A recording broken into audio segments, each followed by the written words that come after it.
انسان اپنے ماضی کے واقعات کی یاد دہانی کے لیے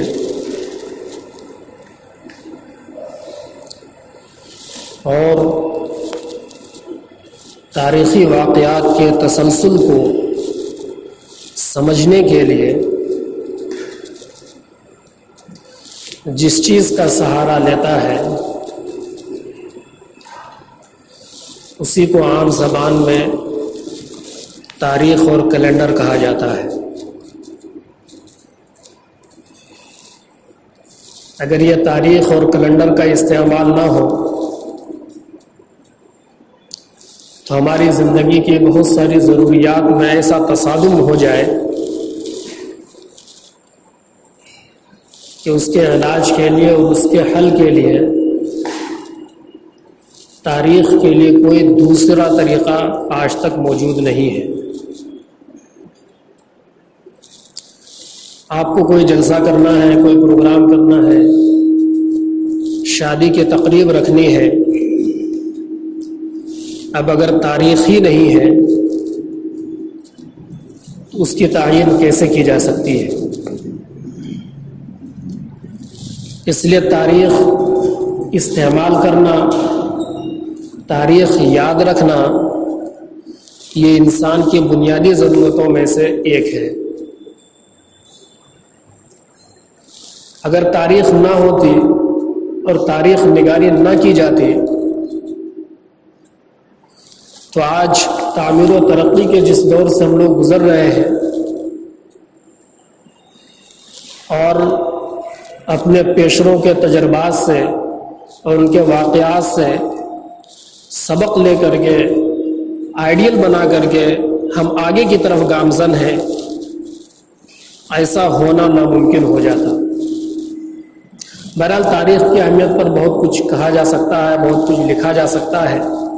خلاصہ کلام یہ ہے کہ تاریخ بھی انسان کی بنیادی ضرورتوں میں سے ایک ضرورت ہے۔ آج اسلامک کیلنڈر کے اعتبار سے 12واں مہینے کی 28ویں تاریخ ہے۔ اس آخری مہینے کا نام ذی الحجہ ہے اور اس کے بعد جو پہلا مہینہ آئے گا اس کا نام ہے محرم الحرام۔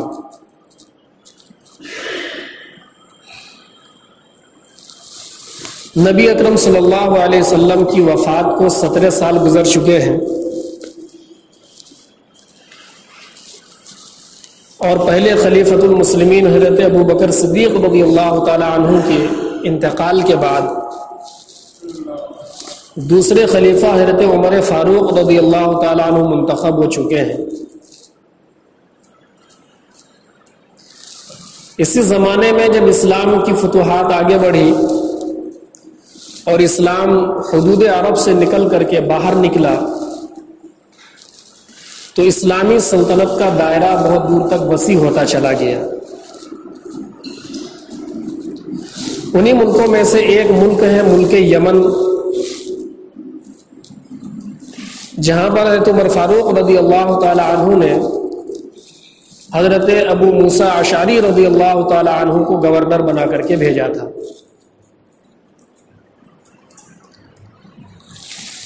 حضرت ابو موسیٰ اشعری رضی اللہ تعالی عنہ کے پاس حضرت عمر فاروق رضی اللہ تعالی عنہ کے آرڈرز اور فرمان آتے تھے۔ ان فرمانوں میں، ان خطوط میں دن اور مہینہ کا نام تو لکھا ہوا ہوتا تھا لیکن سن نہیں لکھا جاتا تھا۔ اس زمانے میں جو ڈاک کا سسٹم تھا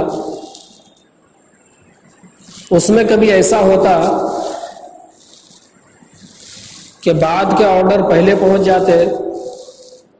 اور پہلے والے آرڈر بعد میں پہنچ جاتے۔ تو جب ایسا ہوا تو حضرت ابو موسیٰ اشعری رضی اللہ تعالی عنہ نے خلیفۃ المسلمین کے حکم کی بجا آوری میں بہت دشواری محسوس کی۔ وہ یہ فیصلہ نہیں کر پا رہے تھے کہ پہلے کا کون سا ہے اور بعد کا کون سا ہے،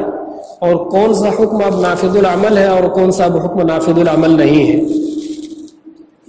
اس لیے انہوں نے ایک خط حضرت عمر فاروق رضی اللہ تعالیٰ عنہ کو لکھا اور اس میں یہ گزارش کی کہ فرمان کی ترتیب کا پتہ نہیں چلتا، اس لیے کچھ ایسا کر دے جس کی بنیاد پر پتہ چلے کہ پہلے کا فرمان کون سا ہے اور بعد کا فرمان کون سا ہے۔ چنانچہ ابو موسیٰ اشعری رضی اللہ تعالی عنہ کا یہی خط اسلامک کیلنڈر کے داغ بیل ڈالنے کی بنیاد بنی۔ جب یہ خط خلیفۃ المسلمین کو ملا تو خلیفۃ المسلمین رضی اللہ تعالی عنہ نے صحابہ کرام کی ایک میٹنگ بلائی اور جس میں 2 ایجنڈے رکھے گئے۔ پہلا ایجنڈا تو یہ تھا کہ سن کا ابتدا کیا جائے، اور دوسرا ایجنڈا یہ تھا کہ سال کی ابتدا کی جائے۔ چنانچہ پہلے پر ایجنڈے پر بحث و تمہید شروع ہوئی اور کافی بحث و مباحثہ کے بعد 4 رائے سامنے آئی۔ ایک رائے یہ سامنے آئی کہ سن کی ابتدا نبی اکرم صلی اللہ علیہ وسلم کی زندگی کی ابتدا سے کی جائے۔ جس دن نبی اکرم صلی اللہ علیہ وسلم اس دنیا میں تشریف لائے ہیں، آپ کی ولادت باسعادت ہوئی ہے، اس دن سے اسلامک کیلنڈر کے سن کا آغاز کیا جائے اور تاریخ کو یہاں سے مربوط کیا جائے۔ لیکن اس رائے کو صحابہ کرام نے زیادہ پسند نہیں کیا۔ اس کی وجہ یہ تھی کہ اس سے پہلے جو عیسوی تاریخ چلتی تھی، جو حضرت عیسیٰ علیہ الصلوۃ والسلام کی تاریخ ولادت پر مبنی ہے، اور اس تاریخ سے عیسائیت کی جھلک نظر آتی ہے، اس میں عیسائیت کا چربا نظر آتا ہے۔ تو صحابہ کرام نے اسی وجہ سے کہ اس میں نصارہ کے ساتھ مشابہت ہے اور نصارہ کی ایک چیز کو ہم لینے کی طرف بڑھ رہے ہیں، اس لیے اس چیز کو پسند نہیں کیا اور اس رائے کو رد کر دیا گیا۔ دوسری رائے یہ پیش کی گئی کہ نبی اکرم صلی اللہ علیہ وسلم کی وفات سے سال کا آغاز کیا جائے، لیکن اس رائے کو بھی صحابہ کرام نے پسند نہیں کیا۔ اس کی وجہ یہ رہی کہ نبی اکرم صلی اللہ علیہ وسلم کا حادثہ وفات پوری انسانیت کے لیے ایک بڑا حادثہ ہے، اور تاریخ ایک ریممبر کی چیز ہوتی ہے، یاد آوری کی چیز ہوتی ہے۔ تو جب بھی ہم اسلامک کیلنڈر کا تذکرہ کرتے اور اس سن کا ہم ذکر کرتے تو بالیقین نبی اکرم صلی اللہ علیہ وسلم کی وفات کی یاد تازہ ہوتی، اور نبی اکرم صلی اللہ علیہ وسلم کی وفات کا یاد تازہ کرنا اپنے آپ کو غمگین کرنا ہے۔ تو ایک ایسی تاریخ جس سے لوگ غمزدہ ہوں اور ان کے چہرے کی خوشیاں غائب ہو جائیں، یقیناً یاد کرنے والی چیز نہیں ہوتی ہے۔ اس لیے صحابہ کرام رضوان اللہ تعالی علیہم اجمعین نے اس رائے کو بھی پسند نہیں کیا اور اس پر اجماع نہیں ہو سکا۔ تیسری رائے یہ پیش کی گئی کہ ہم لوگ چونکہ اسلام کی وجہ سے آج اس پوزیشن پر پہنچے ہیں، اور ہماری شناخت کی واحد وجہ یہی ہے کہ ہم لوگ مسلمان ہوئے اور اسلام کی دولت سے مالا مال ہوئے، اور اسلام کا آغاز بعثت نبوی صلی اللہ علیہ وسلم سے ہوا ہے، کہ اس لیے جس سال نبی اکرم صلی اللہ علیہ وسلم کو نبوت عطا ہوئی ہے، جس سال آپ صلی اللہ علیہ وسلم کی بعثت ہوئی ہے، اس بعثت کے سال کو ہجری کیلنڈر کے آغاز کا ذریعہ بنایا جائے۔ لیکن اس میں بھی غور و خوض کیا گیا، اور اس میں یہ ابھر کر کے سامنے آیا کہ چونکہ جب اسلام کا آغاز ہوا اور مسلمانوں نے مکی دور گزارے، تو مکی دور مسلمانوں کی ایک ایسا دور ہے جو مصائب و مشکلات سے لبریز ہے۔ یہاں پر مسلمانوں کو بہت زیادہ تکلیفیں سہنی پڑی ہیں اور بہت زیادہ ان کے ساتھ حالات گزرے ہیں۔ تو اگر بعثت کے واقعے کو اس کی بنیاد بنایا جاتا تو ہمیشہ ہمیں نبی اکرم صلی اللہ علیہ وسلم اور صحابہ کی مکی کی زندگی ہمارے سامنے رہتی، اور ظاہر سی بات ہے کہ اس میں بھی ایک گنا خوشی کے بجائے غم کے ہی پہلو سامنے آتے، اور ایسا لگتا کہ جیسے ہم کسی غمگین چیز کو یاد کر رہے ہیں۔ چنانچہ اس بنیاد پر اس واقعے کو بھی بنیاد نہیں بنایا گیا اور بعثت کے واقعے کو سال کی ابتدا کے لیے منتخب نہیں کیا گیا۔ ایک چوتھی رائے یہ پیش ہوئی کہ چونکہ حق و باطل کے درمیان فرق و امتیاز کرنے والا جو واقعہ ہے اور جس کے بعد اسلام ایک نقطۂ عروج کے طور پر ابھرا ہے وہ ہے ہجرت کا واقعہ۔ ہجرت سے پہلے مکی زندگی میں مسلمان بہت زیادہ مظلوم اور مجبور تھے، بہت زیادہ ستائے گئے تھے، لیکن جب لوگ یہی مسلمان مدینہ پہنچے تو اسلام کی عظمت و شوکت کا بول بالا ہوا اور اسلام کی قوت میں اضافہ ہوا اور اسلام پوری شان و شوکت کے ساتھ آگے بڑھتا رہا۔ تو چونکہ ہجرت کا واقعہ ایک ایسا واقعہ ہے جو مسلمانوں کی شان و شوکت اور اسلام کی عظمت کی یاد دلاتا ہے،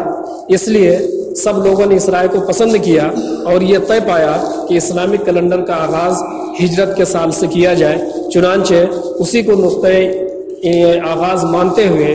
اسلامک کیلنڈر کے سال کو ہجری سال کہا جاتا ہے، اور جب اس کو لکھا جاتا ہے تو اس کے طرف اشارہ کرنے کے لیے ہجری کے ہاں کو مخفف میں لکھ دیا جاتا ہے۔ تو اسلامک سال کی جو ابتدا ہے اس کا واقعہ اس طریقے سے ہے۔ تو بہرحال پہلے ایجنڈے پر چار رائیں آئیں اور چار رائوں پر بحث و تمیز کے بعد یہ فیصلہ کیا گیا کہ اسلامک کیلنڈر کا آغاز ہجرت نبی صلی اللہ علیہ وسلم سے کیا جائے، اور وہاں سے آغاز کر دیا گیا، جس کا سلسلہ آج تک چل رہا ہے، اور ابھی جو موجودہ تاریخ ہے اس کی وہ 1441 ہجری ہے۔ دوسرا ایجنڈا یہ تھا کہ سال کا ابتدا کس طریقے سے کیا جائے، تو اس سلسلے میں 3 رائے آئی۔ پہلی رائے یہ آئی کہ چونکہ نبی اکرم صلی اللہ علیہ وسلم نے ہجرت ماہ ربیع الاول میں کیا تھا تو ماہ ربیع الاول ہی کو پہلا مہینہ قرار دیا جائے سال کا، لیکن اس رائے پر اتفاق نہیں ہو پایا۔ ایک دوسری رائے یہ پیش کی گئی کہ چونکہ اسلام میں سب سے زیادہ مقدس اور فضیلت کا حامل اور سب سے افضل و برتر والا مہینہ رمضان کا مہینہ ہے،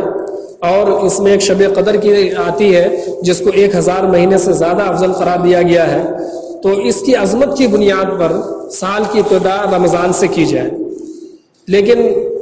بحث و تمیز کے بعد یہ رائے بھی قابل قبول نہیں ہوئی اور رمضان کو پہلا مہینہ نہیں مانا گیا۔ تیسری رائے یہ پیش کی گئی کہ سال کی ابتدا محرم الحرام سے کی جائے، چنانچہ اس رائے پر فیصلہ ہو گیا اور سال کا پہلا مہینہ محرم الحرام قرار دیا گیا۔ اس کی وجہ شاید یہ تھی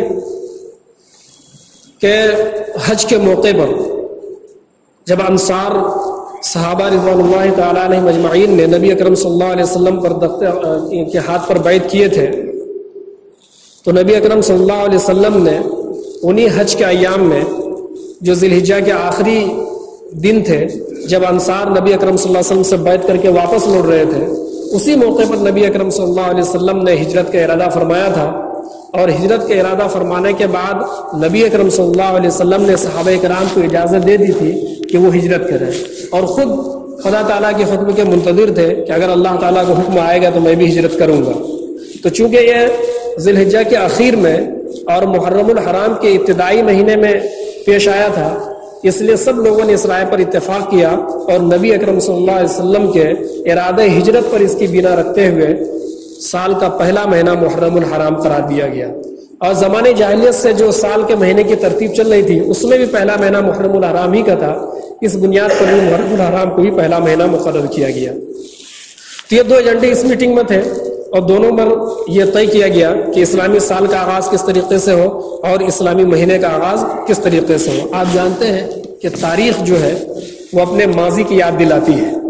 اگر آپ ہجری کا لفظ بولتے ہیں تو اس سے یقیناً ہمارا ذہن نبی اکرم صلی اللہ علیہ وسلم کی ہجرت کی طرف جاتا ہے۔ ہم کسی ہجری تاریخ کا ذکر کرتے ہیں تو یقیناً اس سے اسلام کی کسی تاریخ کی طرف اشارہ ہوتا ہے۔ تو ہجری تاریخ کو یاد کرنا یہ ایک اسلامی شعار اور اسلامی پہچان کی ایک یاد رکھنا ہے۔ جس طریقے سے بہت سارے میموریبل چیزیں ہوتی ہیں جس کو بطور یادگار رکھا جاتا ہے اور لوگ اس کو یاد کر کے اور ان کے جیسے ہونے کے یا اس کو آئیڈیل بنانے کی کوشش کرتے ہیں، اسی طرح تاریخ کا بھی معاملہ ہے۔ ہمارا اور ہم سب کا یہ فرض ہے کہ ہم لوگ چونکہ مسلمان ہیں اور اسلامی احکام کے پابند ہیں، اور اسلام کے بہت سارے احکام بلکہ جتنے بھی احکام ہیں وہ تقریباً چاند کے حساب سے اور اسی ہجرت نبوی پر چلتے ہیں، اس لیے یہ بھی ضروری ہو جاتا ہے کہ ہم ہجری تاریخ کو یاد رکھیں جس طریقے سے اپنی ضرورت کے لیے عیسوی تاریخ کو یاد رکھتے ہیں۔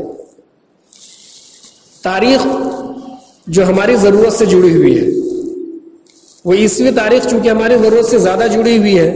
اس لیے ہم لوگ اس کو چاہیے نہ چاہیے یاد کرنے پر مجبور ہوتے ہیں. ہماری تنخواہ بھی چونکہ ہجری عیسوی تاریخ سے ہی آتی ہے، تو اگر یاد نہ رکھیں تو پتہ ہی نہیں چلے گا کب ہماری تنخواہ آئے گی نہیں آئے گی. لیکن چونکہ اسلامی تاریخ سے بہت کم ہو پاتا ہے، اس لیے ہم لوگ یاد نہیں رکھ پاتے ہیں. لہٰذا کوشش یہ ہونی چاہیے کہ ہم اس ہجری تاریخ کو یاد رکھیں. آپ اس پہ ڈیپینڈ نہ ہو کہ جب عید بقرعید آئے گی تو مدرسے والے بتا ہی دیں گے تو ہمیں یاد رکھنے کی کیا ضرورت ہے، بلکہ ہمیں ایک اسلامی شعار کے طور پر اور اسلامی شناخت کے طور پر اور اس بنیاد پر کہ اس تاریخ کی نسبت نبی اکرم صلی اللہ علیہ وسلم کی ہجرت سے ہے، اس لیے ہمیں اسے یاد رکھنے کی کوشش کرنی چاہیے. اور کوشش یہ کرنی چاہیے کہ جس طریقے سے ہم دوسری تاریخوں میں اپنے پروگرام کی اور دیگر چیزوں کو طے کرتے ہیں، وہاں پر ہم اس اسلامی تاریخ کو بھی ذکر کر دیں اور اسلامی تاریخ کو یاد رکھنے کے اس طریقے سے ایک ذریعہ بنے. آج 28 تاریخ ہے اور کل 29 تاریخ ہے. ماہر فلکیات کے مطابق کل چاند کی عمر 26 گھنٹہ 49 منٹ ہوگی اور مطلع پر تقریباً 61 منٹ چاند رہے گا. اس کی بنیاد پر قوی امکان یہ ہے کہ کل 29 کا چاند ہو جائے. اگر کل 29 کا چاند ہو جاتا ہے تو پھر جس طریقے سے انگریزی مہینے کی تاریخ ہوگی same to same Islamic calendar کی بھی تاریخ ہوگی، تو 1 ستمبر کو 1 ربیع الاول اور 1 محرم الحرام ہوگا